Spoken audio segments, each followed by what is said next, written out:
नमस्कार दोस्तों, सुबह सुबह की सबसे पहली बड़ी खबर में आपको बताएंगे कि भारत जोड़ो न्याय यात्रा से आ रही है बड़ी खबर। राहुल गांधी ने कहा कि देखिए मोदी जी का दोगलापन। जब बात आती है देश में जातीय गणना की तो कहते हैं कि देश में दो ही जाति है, अमीर और गरीब, और जब जाति वोट के लिए बांटे जाते हैं तो मोदी जी कहते हैं सबसे बड़े हैं ओबीसी। जी हाँ दोस्तों, इसी प्रकार दूसरी बड़ी खबर में आपको बताएंगे कि इंडिया अलायंस का दावा रिजर्वेशन को खत्म कर देगी मोदी सरकार। इसी प्रकार तीसरी बड़ी खबर में आपको बताएंगे कि आदिवासी पूछे हमारी कॉर्पोरेट टेबल पर सीट कहां है, समाज के बड़े बड़े पदों पर गरीब का बच्चा कब बैठेगा, क्यों उनकी जगह बस ठेके पर मजदूरी करने की रह गई है। इसी प्रकार चौथी बड़ी खबर में आपको बताएंगे कि आखिरकार प्रधानमंत्री मोदी जी जातीय जनगणना कराने से डरते क्यों हैं। जी हाँ दोस्तों, हम आपको सारी खबरों के बारे में बताएंगे, लेकिन उससे पहले दोस्तों आप भी भारत जोड़ो न्याय यात्रा के साथ जुड़े हैं, राहुल गांधी के साथ खड़े हैं और आपको भी लगता है कि लोकसभा चुनाव 2024 में इंडिया गठबंधन की जीत होगी, राहुल गांधी की जीत होगी, तो आप अभी इस वीडियो को लाइक, चैनल को सब्सक्राइब करके रख लीजिए और कमेंट में जय हिंद जरूर लिखिएगा। रुक करते हैं पहली खबर की तरफ। मोदी जी का दोगलापन, कहते हैं देश में दो ही जाति है, अमीर और गरीब, तो अपने आप को ओबीसी क्यों बताते हैं। जी हाँ दोस्तों, हम आपको बता चले कि जब जातिवादी नहीं है तो क्यों मोदी जी संसद में यह बोलते हैं कि वह सबसे बड़े ओबीसी हैं। साइकिल पर 200-200 किलोमीटर कोयला लेकर रोज 30-40 किलोमीटर चलने वाले इन युवाओं की आय नाम मात्र है। बिना इनके साथ चले, इनके भार को महसूस किए, इनकी समस्याओं को नहीं समझा जा सकता। और दूसरी तरफ प्रधानमंत्री पहले बोलते हैं कि सिर्फ अमीर और गरीब है यह देश में, और अभी बोलते हैं कि सबसे बड़े ओबीसी हैं। ऐसे दोगलापन कभी नहीं देखा होगा। राहुल गांधी जी भारत जोड़ो न्याय यात्रा में इसके लिए लड़ रहे हैं और ओबीसी और जाति आधारित जनगणना कराने के लिए वो बार बार बोल रहे हैं, लेकिन मोदी जी ऐसा कुछ नहीं कर रहे हैं। वो सिर्फ कह रहे हैं कि देश में दो ही जाति है, अमीर और गरीब, और जब वोट लेने की बारी आती है तो मोदी जी सामने आकर बोलते हैं कि सबसे बड़े ओबीसी अगर कोई है तो प्रधानमंत्री मोदी है। दोस्तों आपको क्या लगता है कि मोदी जी का दोगलापन है, हाँ या ना? कमेंट जरूर बताइएगा, इस वीडियो को लाइक जरूर करिएगा। रुक करते हैं अगली खबर की तरफ। इंडिया अलायंस का दावा रिजर्वेशन कैंप उठा के फेंक देंगे। जी हाँ दोस्तों, हम आपको पता चले कि अभी इस वक्त आरक्षण पे 50% का कैंप है, पर जिस हिसाब से आदिवासी, ओबीसी और दलित लोगों की हालत है, झारखंड जैसे स्टेट में यह 50% बहुत कम है। बाबा साहेब अंबेडकर ने संविधान बनाने का वक्त में यह आरक्षण इसलिए रखा था ताकि पिछड़ों को अपना हक मिल सके, और राहुल गांधी जी वही सामाजिक न्याय के लिए लड़ रहे हैं। आरक्षण सीमा 50% आरक्षण देने की सीमा को हम हटा देंगे, इससे SC ST OBC को नौकरी में ज्यादा लाभ मिलेगा, और जिसकी जितने हिस्सेदारी उतनी उसकी भागीदारी हम लाएंगे। और हमारी सरकार, इंडिया गठबंधन की सरकार आते देरी सबसे पहले जातीय जनगणना देश में कराया जाएगा। दोस्तों आपको भी लगता है कि भारत जोड़ो न्याय यात्रा में राहुल गांधी मजबूती के साथ खड़े हो रहे हैं और देश के हित की मुद्दों की बात कर रहे हैं, क्योंकि जनजातीय जनगणना कराना इस देश के लिए जरूरी है, क्योंकि जिसकी जितने हिस्सेदारी उसकी उतनी जिम्मेदारी जो है, भागीदारी जो है वही होना चाहिए, और मोदी सरकार ऐसा नहीं कर रही है। दोस्तों आपको जो भी कुछ लगता है कमेंट जरूर बताइएगा, इस वीडियो को लाइक जरूर करिएगा। रुक करते हैं अगली खबर की तरफ। भारत जोड़ो न्याय यात्रा में राहुल गांधी ने मोदी सरकार पर उठा दिया बड़ा सवाल और साफ साफ कहा कि आदिवासी पूछे हमारी कॉर्पोरेट टेबल पर सीट कहां है, समाज में बड़े बड़े पदों पर गरीब का बच्चा आखिर कब बैठेगा, क्यों उनकी जगह पर बस ठेके पर मजदूरी करने की है। जी हाँ दोस्तों, हम आपको बता चले कि हमारे देश में आदिवासी, दलित और बाकी जातियों को पिछड़ा मान के उनको विकास का मौका नहीं दिया जाता, ना तो प्राइवेट कंपनियों में ना ही यूनिवर्सिटी में उनको अंदर लिया जाता है। काम ना मिलने पर आदिवासी और दलित लोग नीचे किस्म का काम करने पे मजबूर हो जाते हैं और उन्हें कोई सरकार का साथ नहीं मिलता है। हमारे प्रधानमंत्री का दोगलापन ऐसा है कि वह कभी बोलते हैं हमारे देश में अमीर और गरीब है, और कभी अपने आप को सबसे बड़ा ओबीसी बुलाते हैं। जो भी हो, हमारे दलित भाई बहनों के लिए कोई भी सहायता नहीं मिली। उनकी तरफ से यह भागीदारी न्याय राहुल गांधी जी ने अपने दलित भाई बहनों को दिलाना चाहते हैं। आरक्षण सीमा 50% आरक्षण देने की सीमा को हम हटाएंगे और इसको बढ़ाया जाएगा। और सबसे पहले जैसे इंडिया गठबंधन की जीत होगी कि लोकसभा चुनाव के बाद, उससे बाद देश में सबसे पहले जातीय जनगणना कराया जाएगा। दोस्तों, आपको भी लगता है कि जातीय जनगणना इस देश के लिए बहुत जरूरी है? उसके हिसाब से जिसकी जितनी हिस्सेदारी उसकी उतनी भागीदारी होनी चाहिए। हाँ या ना कमेंट जरूर बताइएगा। और दोस्तों, आप भी भारत जोड़ो न्याय यात्रा के साथ खड़े हैं, राहुल गांधी के साथ खड़े हैं, तो इस वीडियो को लाइक, चैनल को सब्सक्राइब करके रख लीजिए। रुक करते हैं अगली खबर की तरफ। प्रधानमंत्री जी जातीय जनगणना से आखिर क्यों डर रहे हैं? जी हाँ दोस्तों, हम आपको बता चलें कि भारत में जातियों के बीच भारी असमानता है। जनगणना कराना बहुत जरूरी है, जिससे नेताओं को जातियों के बीच असमानता को समझने में मदद मिलेगी और नीची जाति के लोगों को उनके अधिकार हासिल करने में मदद मिलेगा। और जब जाति जनगणना की गिनती की बात आई तो हमारे प्रधानमंत्री मोदी ने असंविधान बातों से बात टाल दी। वह इतना डरते आखिर क्यों हैं? लेकिन हमारे प्रधानमंत्री सिर्फ इधर उधर अमीर गरीब की बात करते हैं और हमेशा बातचीत को इधर उधर मोड़ देते हैं, जैसे कि अब उन्होंने खुद को ओबीसी में गिनने के साथ साथ किया है। दोस्तों, राहुल गांधी भारत जोड़ो न्याय यात्रा के माध्यम से इस देश के लोगों को भागीदारी न्याय दिलाने की कोशिश कर रहे हैं। आरक्षण सीमा 50% से बढ़ाने की कोशिश कर रहे हैं और इस देश में जातीय जनगणना कराने की कोशिश कर रहे हैं। दोस्तों, अभी राहुल गांधी के साथ खड़े हैं, राहुल गांधी के इस कोशिश के साथ खड़े हैं, भारत जोड़ो न्याय यात्रा के साथ खड़े हैं, तो आप अभी इस वीडियो को लाइक, चैनल को सब्सक्राइब करके रख लीजिए। रुक करते हैं अगली खबर की तरफ। कांग्रेस नेता अजय राय ने योगी सरकार पर किया तीखा वार, कहा जनता को ठगने वाला है यह बजट। जी हाँ दोस्तों, हम आपको बता चलें कि उत्तर प्रदेश की योगी सरकार ने सोमवार को वर्ष 2024-25 का बजट पेश किया है।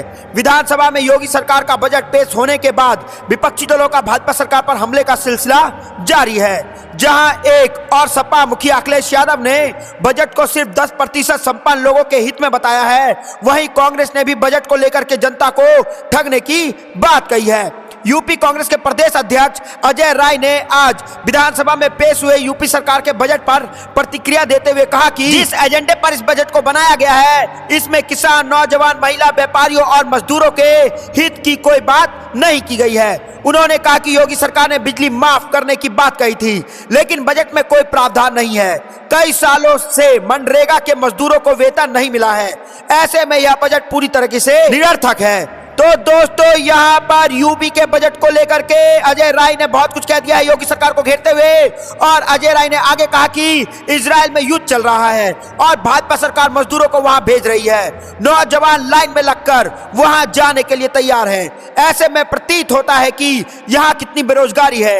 इसके अलावा उन्होंने भाजपा सरकार पर निशाना साधते हुए कहा कि मंत्री के बेटे ने गाड़ी से किसान को कुचल दिया था, वह आज भी खुलेआम घूम रहा है। यूपी सरकार को किसान से कोई मतलब नहीं है। तो दोस्तों, यहाँ पर कांग्रेस नेता अजय राय ने योगी सरकार पर किया तीखा वार और साफ साफ कह दिया कि आम जनता, मजदूर, महिला और किसानों से भाजपा सरकार का कुछ लेना देना नहीं है। ये सिर्फ कुछ चंद लोगों के लिए सरकार चल रही है। दोस्तों, आपको क्या कुछ लगता है कमेंट जरूर बताइएगा। इस वीडियो को लाइक जरूर करिएगा। रुक करते हैं अगली खबर की तरफ। राहुल गांधी का बड़ा ऐलान, सत्ता में आए तो आरक्षण पर 50% की सीमा करेंगे खत्म। जी हां दोस्तों, हम आपको बता चले कि आगामी लोकसभा चुनाव से पहले कांग्रेस के वरिष्ठ नेता राहुल गांधी ने बड़ा वादा किया है। राहुल गांधी ने कहा कि अगर अगले चुनाव में इंडिया ब्लॉक यानी कि इंडिया गठबंधन की सरकार बनती है तो देश भर में जाति आधारित जनगणना कराई जाएगी। इसके साथ ही आरक्षण पर लगी 50% की सीमा को खत्म कर दिया जाएगा। राहुल गांधी ने कहा कि यह भारत का सबसे बड़ा सवाल है। हमारा पहला कदम देश में जाति आधारित जनगणना कराना होगा। राहुल गांधी ने कहा कि अब समय आ गया है कि अन्य पिछड़ा, दलित, आदिवासी लोगों को उनका अधिकार दिया जाए। प्रधानमंत्री कहते हैं कोई जाति नहीं होती है, लेकिन जब भी वोट लेने का समय आता है तो वो कहते हैं कि वो भी ओबीसी हैं। इसके साथ ही राहुल गांधी ने आरोप लगाया कि भारतीय जनता पार्टी ने झारखंड में झारखंड मुक्ति मोर्चा की अनुयायी वाली सरकार को गिराने की कोशिश की। भाजपा ने ऐसा इसलिए किया क्योंकि यहाँ एक आदिवासी मुख्यमंत्री थे। राहुल गांधी ने कहा कि गठबंधन में सभी विधायकों और चंपाई सोरेन को मैं बधाई देना चाहता हूं कि उन्होंने आरएसएस की साजिश को रोक दिया। उन्होंने गरीबों की सरकार की रक्षा की। बता दें कि चंपाई सोरेन ने विधानसभा में फ्लोर टेस्ट पास कर लिया है और बहुमत साबित कर दिया है। इससे पहले हेमंत सोरेन ने मुख्यमंत्री पद से इस्तीफा दे दिया था। उन पर भ्रष्टाचार के आरोप लगे थे, जिसके बाद ईडी ने उन्हें गिरफ्तार कर लिया था।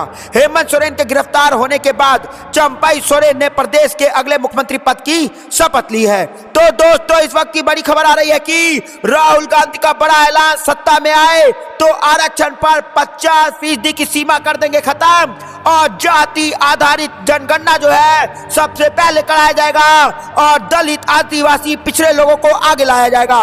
दोस्तों, आपको क्या लगता है कि राहुल गांधी जो कह रहे हैं उनको जल्द से जल्द भाजपा को करना चाहिए, नहीं तो लोकसभा चुनाव में बड़ा झटका लगेगा?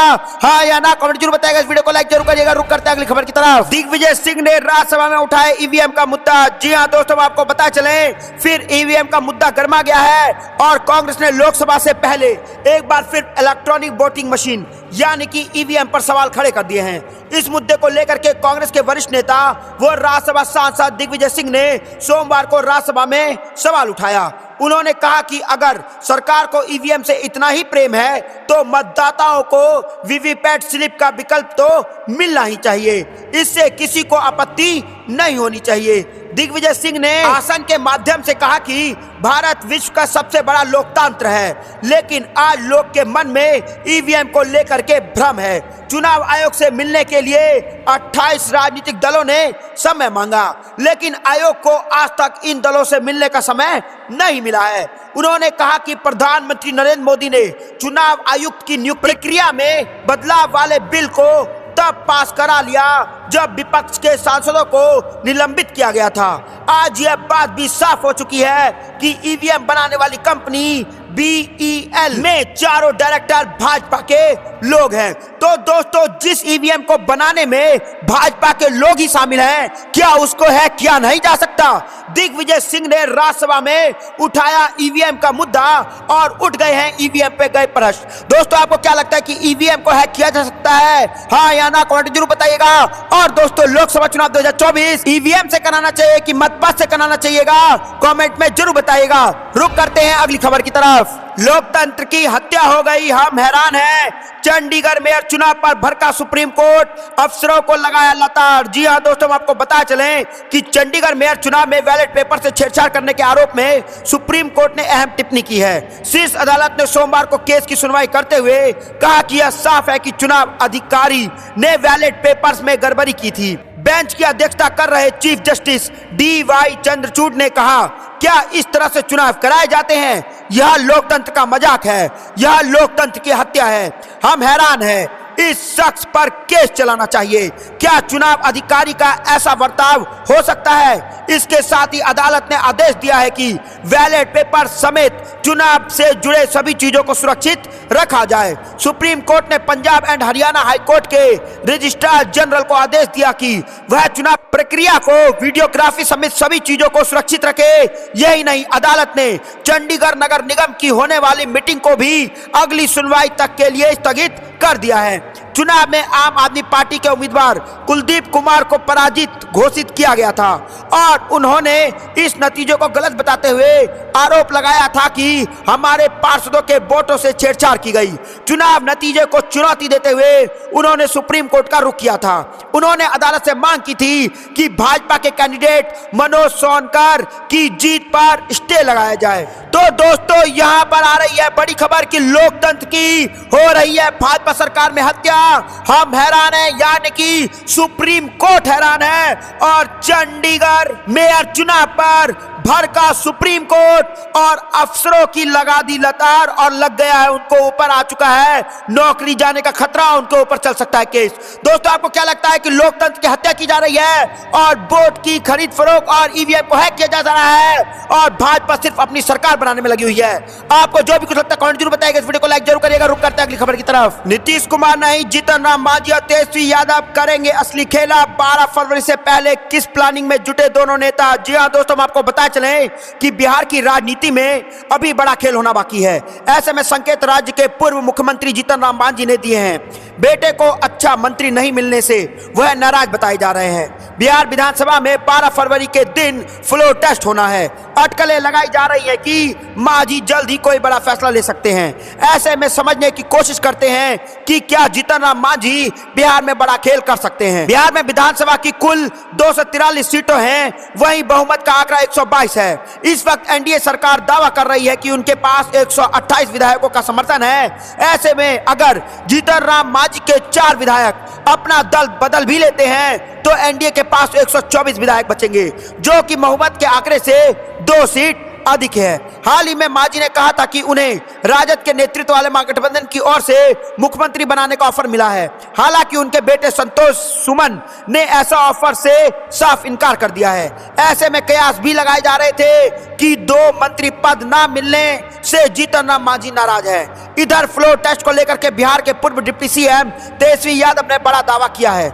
उन्होंने कहा है कि बिहार में अभी खेला होना बाकी है। तो दोस्तों, यहाँ पर बिहार में हो सकता है फिर से खेला और पलटू राम नीतीश कुमार की गिर सकती है सरकार, क्योंकि यहाँ पर फ्लोर टेस्ट 12 फरवरी को होना है और तेजस्वी यादव और लालू यादव ने अपना दिमाग लगाना शुरू कर दिया है, जिसको लेकर के बिहार में वापस पलट सकती है बाड़ी और पलटू राम को लग सकता है बड़ा झटका। दोस्तों, आपको क्या कुछ लगता है कमेंट में जरूर बताइएगा। इस वीडियो को लाइक जरूर करिएगा। रुक करते हैं अगली खबर की तरफ। पेटीएम के खिलाफ एक्शन मामले में कांग्रेस ने ईडी पर खड़ा किया सवाल।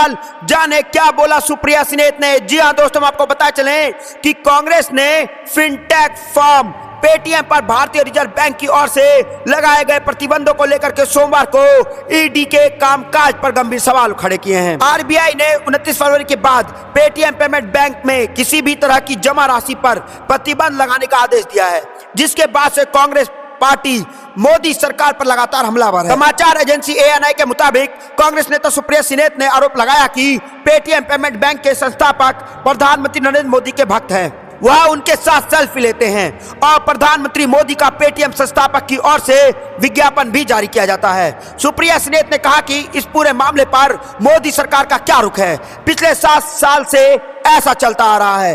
बात चाहे केवाईसी, अनुपालन और पैन कार्ड रिपोर्ट को लेकर क्यों ना हो, इन सभी पर आरबीआई ने आशंकाएं जताई थी, जो कि बेहद ही गंभीर है। आखिर इतने सालों तक पेटीएम पेमेंट बैंक को आरबीआई की आशंकाओं के बावजूद लंबी ढील क्यों मिलती रही। सुप्रिया सिनेत ने भी आरोप लगाते हुए दावा किया कि खुद प्रधानमंत्री मोदी अपनी चुनावी रैली में पेटीएम की पैरवी करते रहे हैं। उन्होंने केंद्र सरकार एजेंसियों की निष्पक्षता पर सवाल खड़े करते हुए कहा कि जब प्रधानमंत्री मोदी के सहयोगियों पर आरोप लगते हैं तो एजेंसियां चुप क्यों रहती हैं, ईडी चुप क्यों रहती है। तो दोस्तों, इस वक्त की बड़ी खबर आ रही है और पेटीएम को लेकर के अब मोदी सरकार फंसती नजर आ रही है, क्योंकि पेटीएम के खिलाफ एक्शन मामले में कांग्रेस ने ईडी पर खड़े कर दिए हैं सवाल, क्योंकि ईडी हर नेता, विपक्षी नेताओं के घर तुरंत पहुंच जाती है, लेकिन जो मोदी जी के भक्त हैं उनके घर पहुंचने में उनको लगता है समय। दोस्तों, आपको क्या कुछ लगता है कमेंट जरूर बताइएगा। इस वीडियो को लाइक जरूर करिएगा। रुक करते हैं अगली खबर की तरफ। सम्राट के बयान पर सियासत तेज, कांग्रेस बोली राफेल फाइल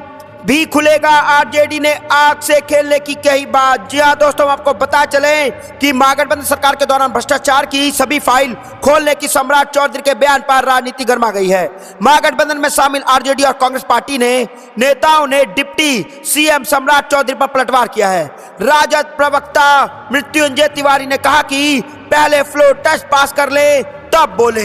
वही कांग्रेस प्रवक्ता का कहना है कि राफेल फाइलें भी खुलेगी। तिवारी ने प्रधानमंत्री नरेंद्र मोदी और अमित शाह के बारे में तीखा बयान दिया।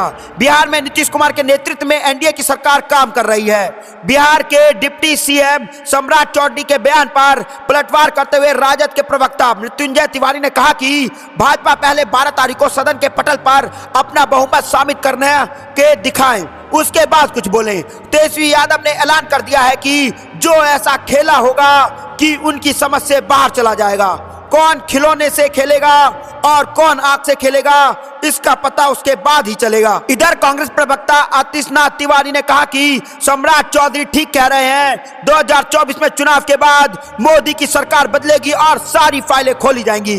तब राफेल घोटाले की भी फाइल खुलेगी और नरेंद्र मोदी जी के साथ अमित शाह जी और सारे के सारे जेल में होंगे। तंज करते हुए तिवारी ने कहा कि फाइलें तो खुलेंगी ही भैया, बाकी देखिए क्या क्या होता है। तो दोस्तों यहां पर भाजपा की खुल रही है पोल और राफेल घोटाले की खुलेगी फाइल। लोकसभा चुनाव 2024 में एनडीए और मोदी सरकार को लगने जा रहा बड़ा झटका और इंडिया गठबंधन और कांग्रेस पार्टी की जैसे ही केंद्र में सरकार आएगी वैसे ही यहां पर राफेल की फाइल खुलेगी और भाजपा के बड़े बड़े नेता जेल के अंदर होंगे। दोस्तों आपको क्या लगता है कि भाजपा ने बहुत घोटाले किए हैं, हाँ या ना? कमेंट में जरूर बताइएगा। इस वीडियो को लाइक, चैनल को सब्सक्राइब करके रख लीजिए। और दोस्तों लोकसभा चुनाव 2024 में आप भी इंडिया गठबंधन के साथ खड़े हैं, राहुल गांधी के साथ खड़े हैं और भारत जोड़ो न्याय यात्रा के साथ खड़े हैं तो कमेंट में जय हिंद जरूर लिखिएगा। जय हिंद, जय भारत।